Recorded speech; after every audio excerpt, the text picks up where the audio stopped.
Eu venho de longe. Olá a todos e todas. Sejam bem-vindos ao podcast Casa do Migrante Resgatando a História.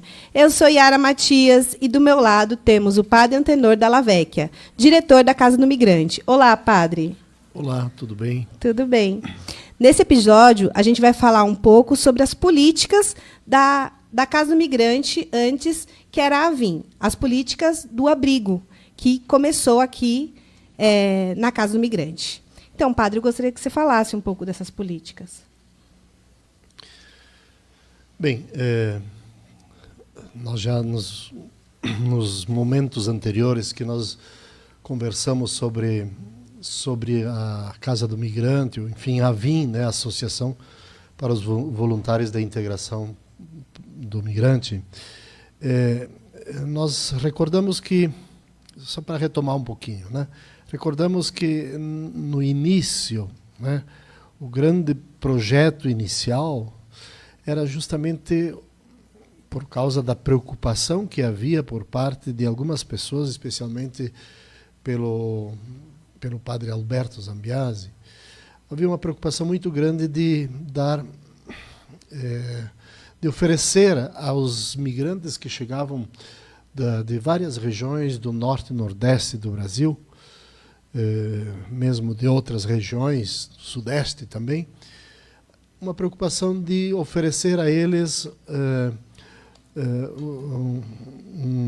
cursos, orientações, onde eles pudessem fazer frente aos desafios da grande cidade, né? E, nesse sentido, a preocupação inicial foi justamente de oferecer, então, cursos nas mais diversas áreas, né? E não tinha, assim, no primeiro momento, a preocupação em abrigar as pessoas. Porque muitos destes imigrantes internos vinham e se estabeleciam na casa de parentes ou alugavam alguns espaços pequenos, né? E então a intenção era justamente ajudar essas pessoas através de cursos, através de orientações, né, a se estabelecerem na grande cidade, a darem respostas aos desafios do primeiro momento na grande cidade, né? E é claro que aí houve todo um caminho feito, né? E ao longo do tempo surgiram por parte dos órgãos públicos, né, a necessidade, até porque inicialmente no tempo do milagre brasileiro, né, o chamado milagre brasileiro, havia muitos empregos, né, mas que posteriormente os empregos foram diminuindo, né, e a crise ela foi se estabelecendo mais e mais. E o que sobrou, o que restou de tudo isso, que muitas pessoas, as que já tinham vindo anteriormente e mesmo as que estavam ainda tentando a vida na grande cidade, já depois do milagre econômico, nós vamos perceber que houve necessidades, e foi esta a resposta que o poder público deu, de criar albergues, criar espaços onde pudesse abrigar pessoas, né, sem a preocupação de, quem sabe, ajudá-los a ter a questão de estabilidade, de emprego, de profissionalização das pessoas. Ou seja, a preocupação foi, então, justamente de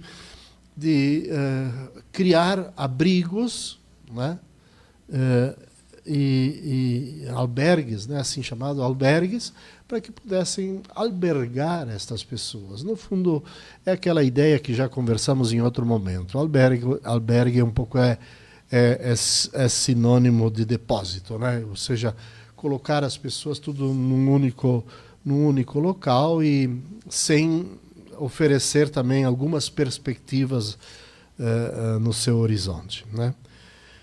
Mas creio que a Avin, ela fez seu caminho inicial com muita coragem, até pela disponibilidade e pelo empenho, assim, sem medidas, eu diria quase, do padre Alberto Zambiasi, que foi o grande articulador, né, desta associação. Posteriormente, a própria Avin, ela entrou, até por causa dos convênios, né, com o poder público, entrou neste tema do albergue, né? Ou seja, como que se perdeu de vista aquele sonho inicial e iniciou-se um processo de quase que de inserção naquilo e de colaboração naquilo que o poder público ia estabelecendo, que se chamava albergue. Mas gostaria de retomar um pouquinho no após a morte do padre Alberto, né, um pouco sobre os encaminhamentos que foram sendo dados, né? Nós lembremos, Alberto foi um apaixonado pela causa dos migrantes. E um atualizador do carisma escalabriniano. O que é isso? O carisma escalabriniano é este grupo, né, de pessoas que têm como motivação aquilo que levou São João Batista Scalabrini a fundar a congregação, que era este cuidado, esta atenção, este olhar atento com o tema da migração. Então, Alberto foi dentro da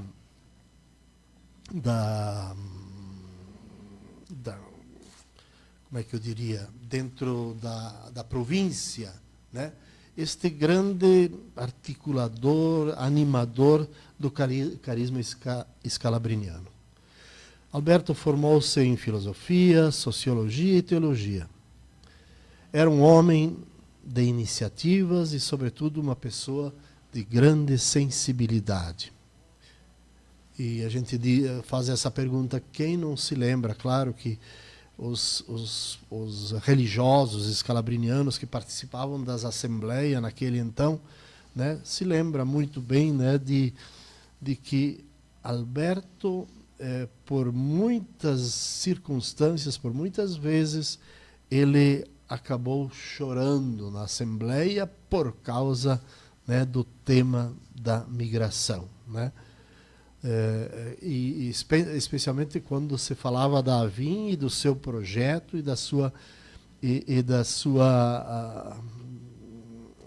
seu cuidado para com os migrantes.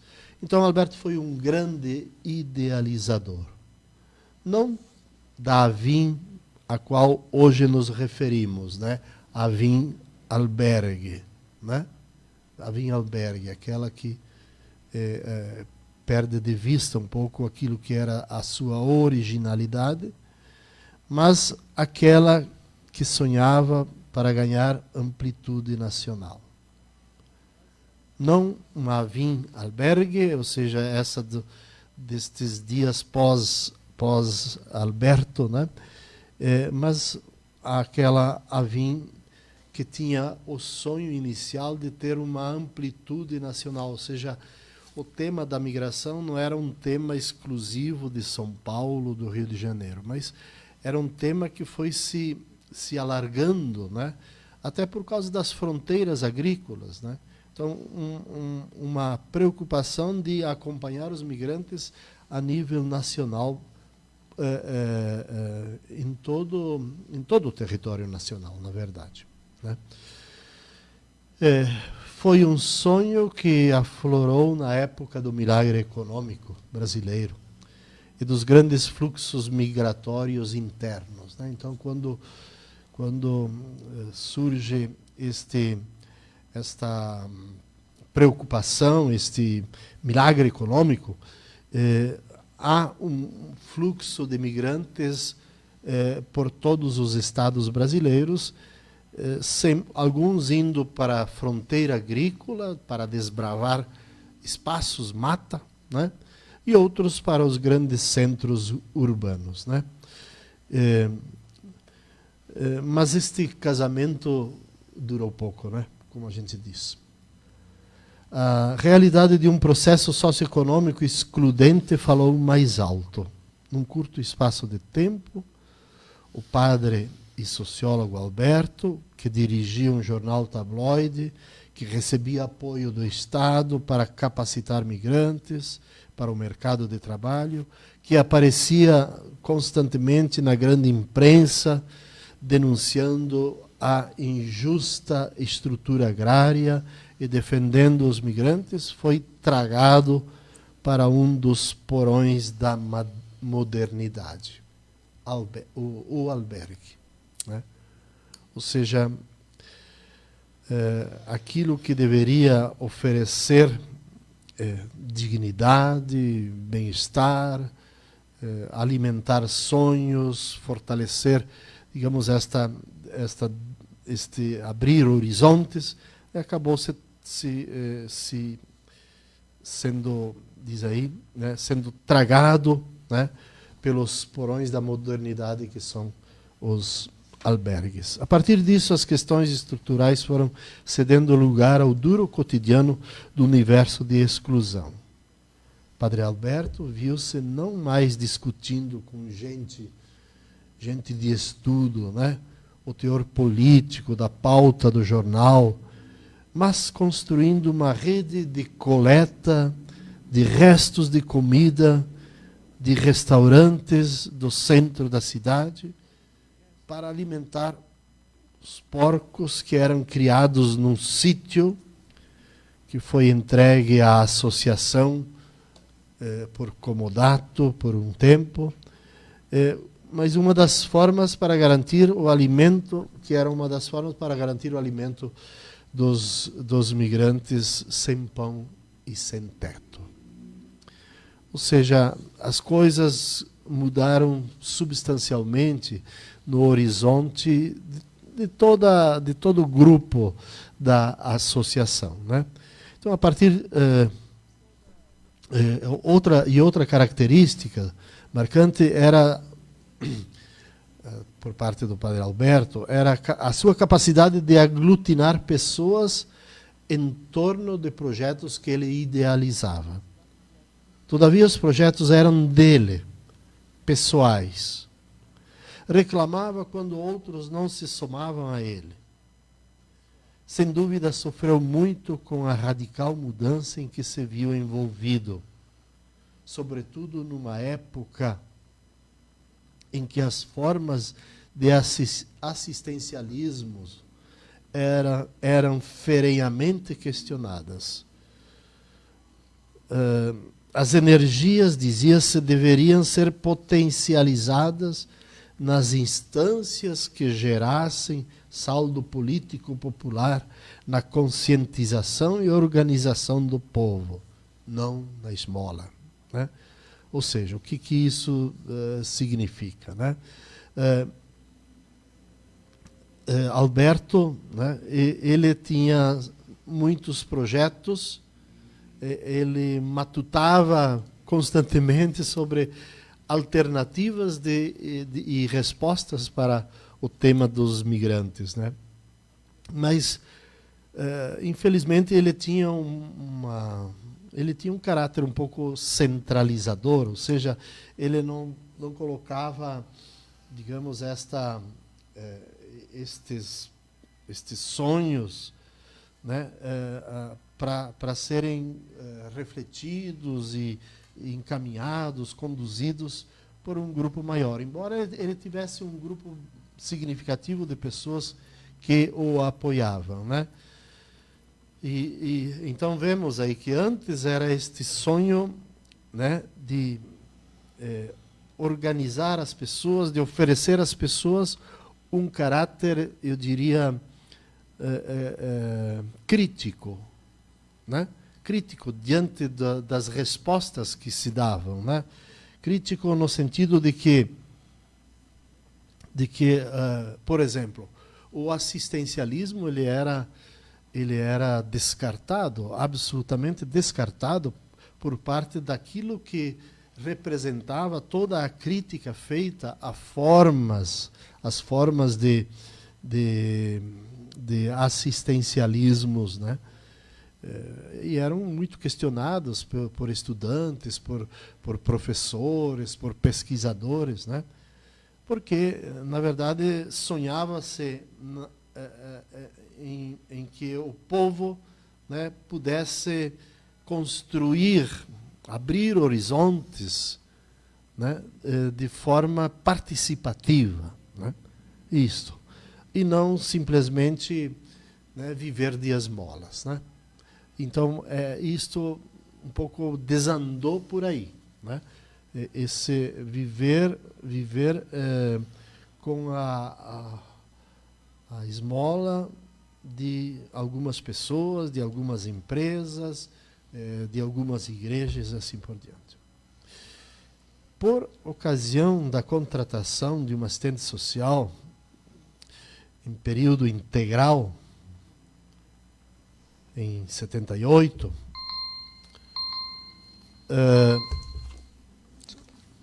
Alberto disse: a diretoria tem que aprovar a contratação, mas quem manda sou eu, né? Tinha essas coisas, né? Eles só servem para assinar os papéis.